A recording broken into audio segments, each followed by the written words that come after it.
to Ben and Jim. So first of all, I want to thank everyone for coming here to our conference call today. This is live from the University of Michigan. We have 5 callers today. We have Ben Walker from Simon Institute, Brandon Baswell from geez, Brandon, are you from Michigan State? Brandon, I'm trying to remember where you're from. Brandon's MSU. That's what I thought, sure. And looks like we have the privilege of Mr. Professor Theodore Widener. Hi, Ted. Hi, Mike. How are you today? Great. Well, we have kind of the house is sort of full here today. We have Ben Walker, Jim Ginnaty, myself, Tammy Abitz from Washington, Brandon Baswell from Michigan State, and we're just getting ready to start. So because in the interest of time, we try to move this along, I'm going to turn the screen over to my colleague Jim Ginnaty. Jim, would you like to present? I'd like to turn the call over. I'd like to get the screen, put your screen up. Is that all right? Yeah, go for it. Okay, Jim, it's your show. Okay. Well, can everybody see that? I can. Yeah, looks good. Okay. Well, Michael asked me if I would just do a short update on what's happening with Simon Institute and the ANSI standards development for national cleaning standards.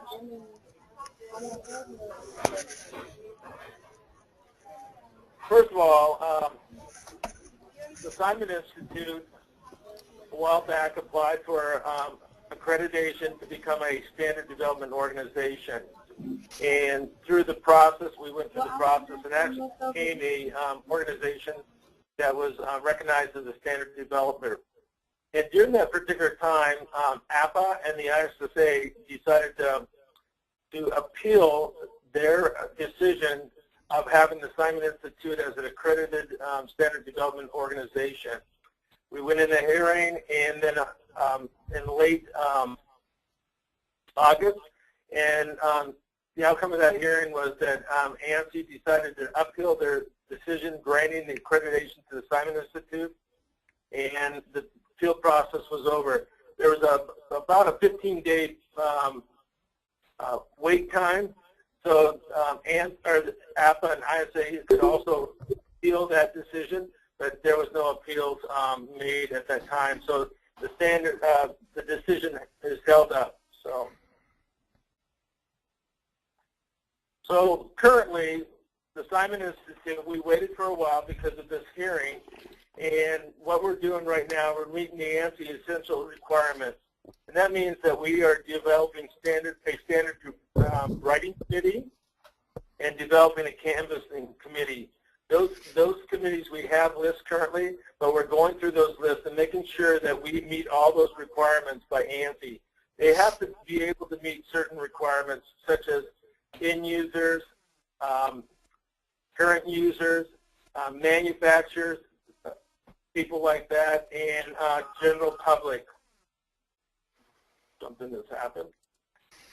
So currently we're developing these committees. They haven't been fully developed and they haven't been turned into ANSI yet for their approval, and they go through the criteria to make sure that they're a balanced group of individuals, that it's not swayed one direction or another. So they go through that process too, making sure our committees are well balanced and represented by general public, end users, and manufacturers.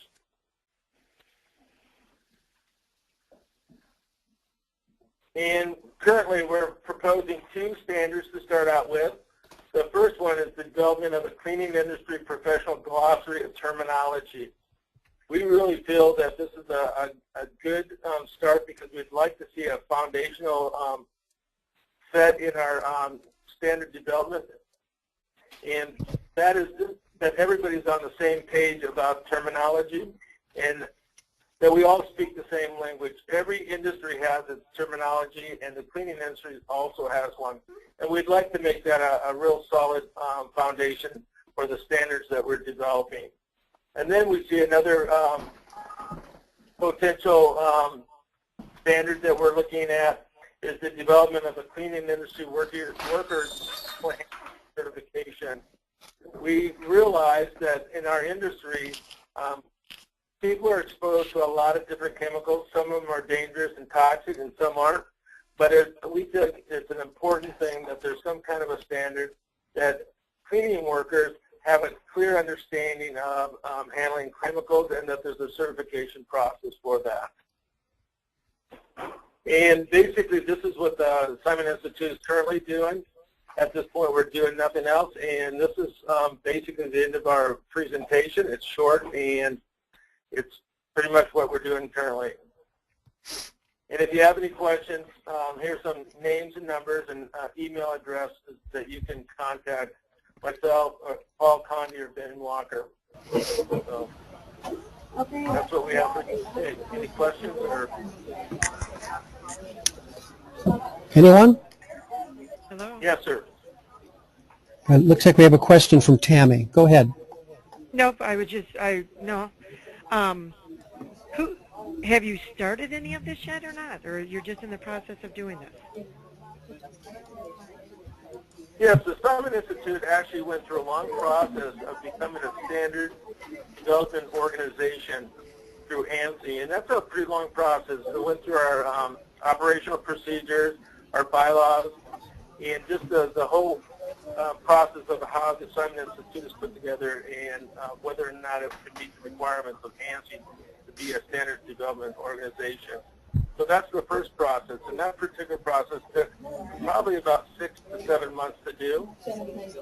And now it's putting together a list, canvassing list, and list of people that would actually write and review the standards that we'd like to put out there. Okay. And so to answer your question, oh, go ahead, Jim. Volunteer individuals that have other jobs too. So. Okay. Go ahead, Ed. Yeah, I was going to say, to actually commence that, the Simon Institute's going to have to go through, and our operating procedures, by the way, or the operating procedures, I should say, are the current version of them can be found on the Simon Institute's website under the Standards tab. It's really easy. It's just simoninstitute.org, and we're just this thing is just in its infancy right now. And so to begin that, we're going to, or that process, we're going to have to follow those operating procedures for an initiation of a standards activity, and that includes not only a project initiation notification through ANSI, but it's also going to be have to be part of a standards review. And there's going to have to be a lot of public back and forth. And before we can do any of that, Jim is currently working to assemble the standards writing committee, which is responsible for interpretations and gathering information from the canvas on any proposed standards list. Ted, questions, or Brandon, any questions? Well, Ben, No, I think I'm up to speed on things. is that Brandon or Ted? This is Brandon. Oh, hi, Brandon. Yeah. For the benefit of Tammy, would you mind, Ben, if I cut over to your screen?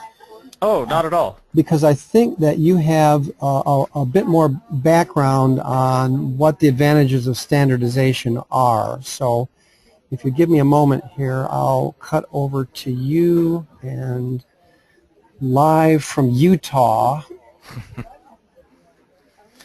I think. All right, can you guys, let's see. Can you see me now? Here, let me get my my Spotify out of here so you guys don't have to listen to reggae while we're doing this. So just a little bit about how we view this and how we got involved in this. When I say we, I'm talking about the Simon Institute. The Simon Institute was basically formed as a group of end users in Custodial who just wanted to benchmark best practices with each other. They gather annually to establish trends and analyze things that are going on in their current cleaning programs. share that with like-minded end users, and establish benchmarks for continuous improvement.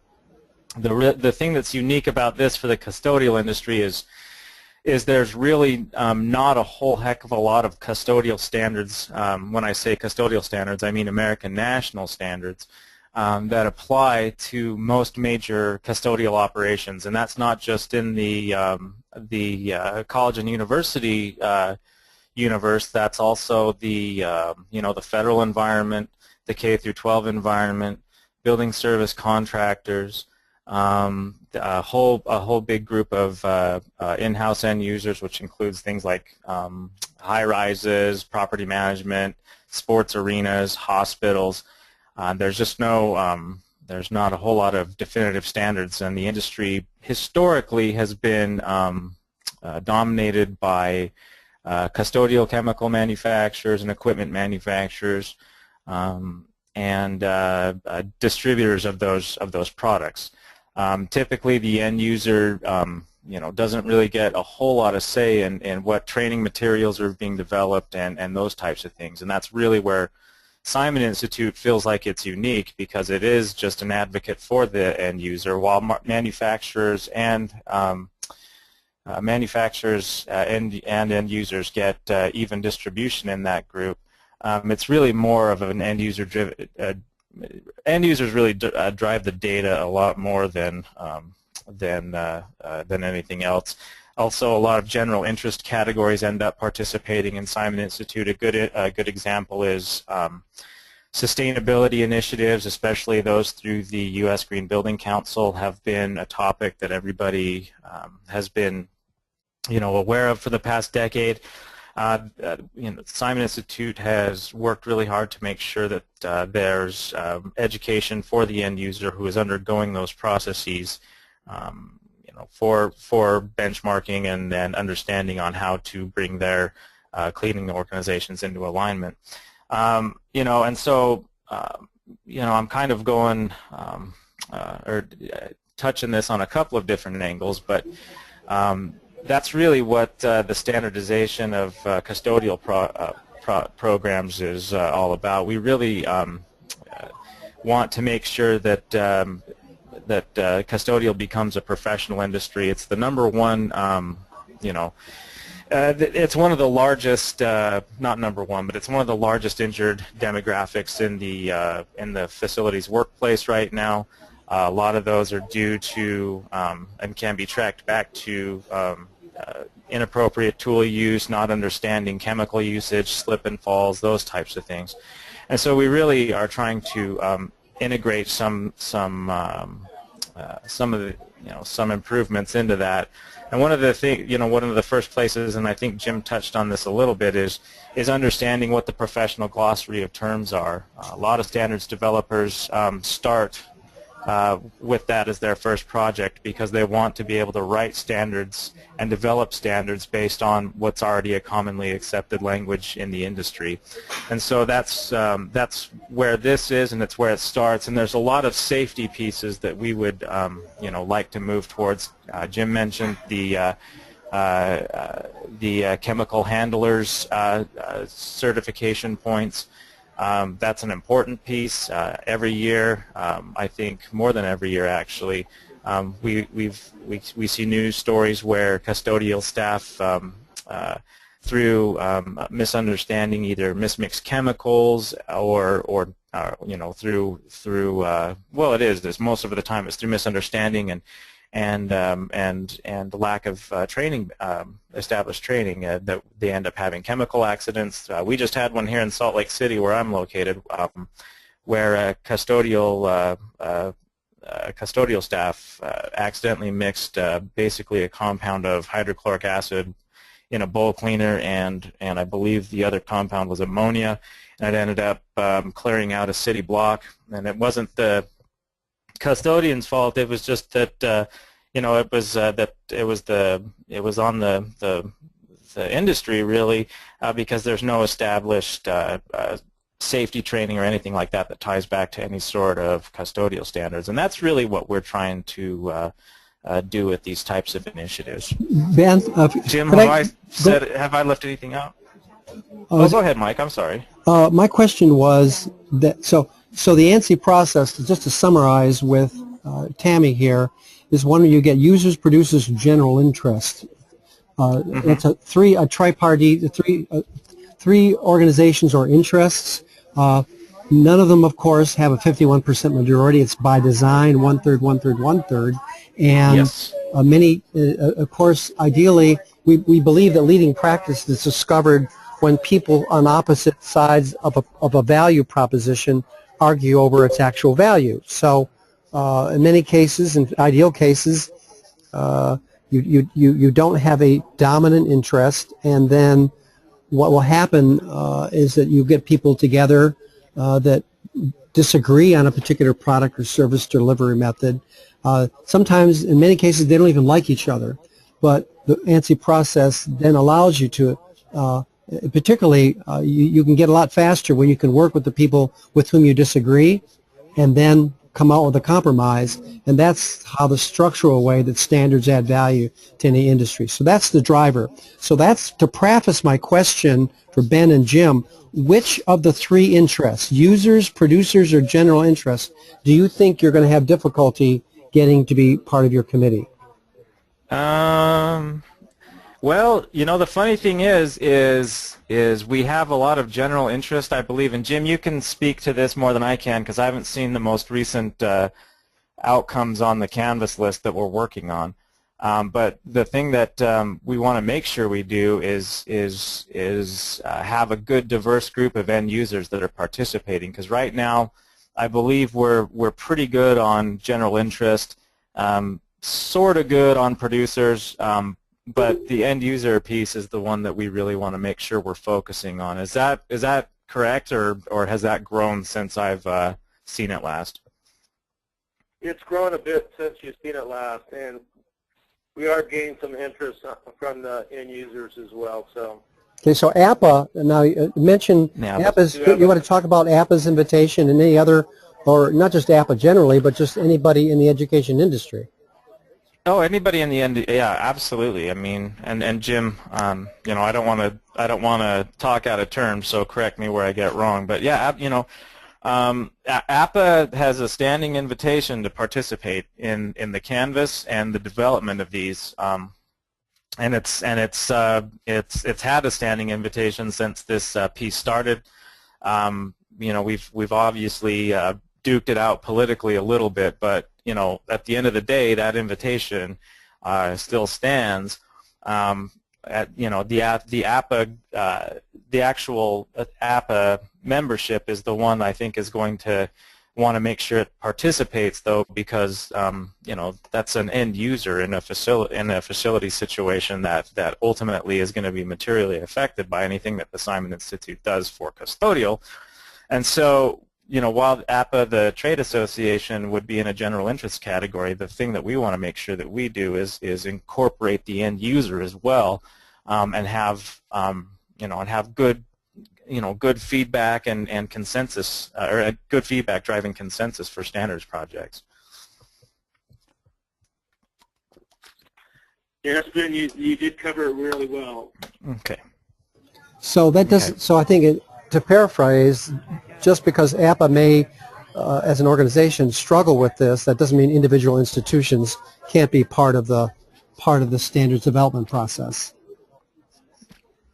Do I have that right? Not at all. We do have quite a few institutions, APA-related institutions that are interested in this process. Okay. All right. And that spans. Yeah. Oh, I'm sorry, Mike.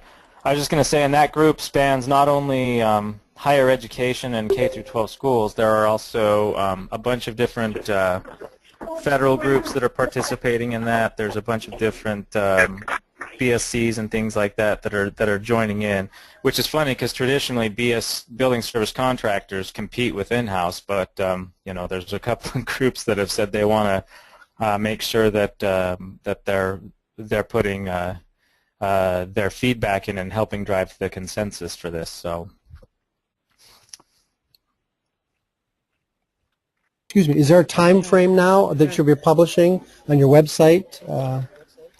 Oh yeah, absolutely. We've got now Jim's talked about the Canvas list a little bit. The Simon Institute's website, you know, it is developed and maintained through volunteer efforts, and so we try to do updates on the site as instead of doing you know, little tidbits here and there, we try to get all the information on in one fell swoop. And so Jim is working on that Canvas list shortly. And when I say shortly, I mean in the next month, when these projects start coming into fruition. The Canvas list is going to be on the website under the Standards tab. Same with a form that people can fill out all online, identifying who they are as an organization, and which category they fall into that might be materially affected, be it general interest, end user, or producer, and you know, a little piece on how they want to assist in the Canvas process, and you know, and folks can sign up for that. The thing that we want to make sure we do is that that this process is fair. And so, to ensure fairness, you know, the groups that are going to be in consideration are the groups that we're lacking. So, if we're lacking in end users, we're going to give consideration to the end user. So it remains with that 1/3 proposition for each interest group, and that we're not moving forward until those numbers are balanced out. So, Tammy, you're welcome to join this group. I'm sure your voice would be welcomed. One thing I would like to point out to our audience is that this is the first time through for Simon Institute, and even though 250, maybe 300 organizations have done this for over 100 years, this is still a learning process. You're still in part of the steeper part of the learning curve, but in general it seems to conform to what I've seen in my 17 years of working with standards. So looks good. Yeah, this is, yeah, oh, thank you, Mike. Yeah, this is, you know, this is pretty groundbreaking, because as far as I know, we're really the only standards developer that touches custodial specifically in terms of scope of work. And you know, there's a few groups out there that do specific things. IICRC is one of them. They do carpet mold and restoration. NSFI is another one. They do slip and fall, and those do touch some pieces in custodial. But the one thing, you know, this about custodial is it's a $200 billion industry. It's an estimated $200 billion industry, and not a lot of standards touch the day-to-day stuff. And so we're excited. We think it's groundbreaking, and we think it's a good opportunity to start driving professionalism into the custodial industry. I think it sounds very good. I just have enough stuff to take care of at my campus here as it is, but I'm interested in some of the stuff that you are doing.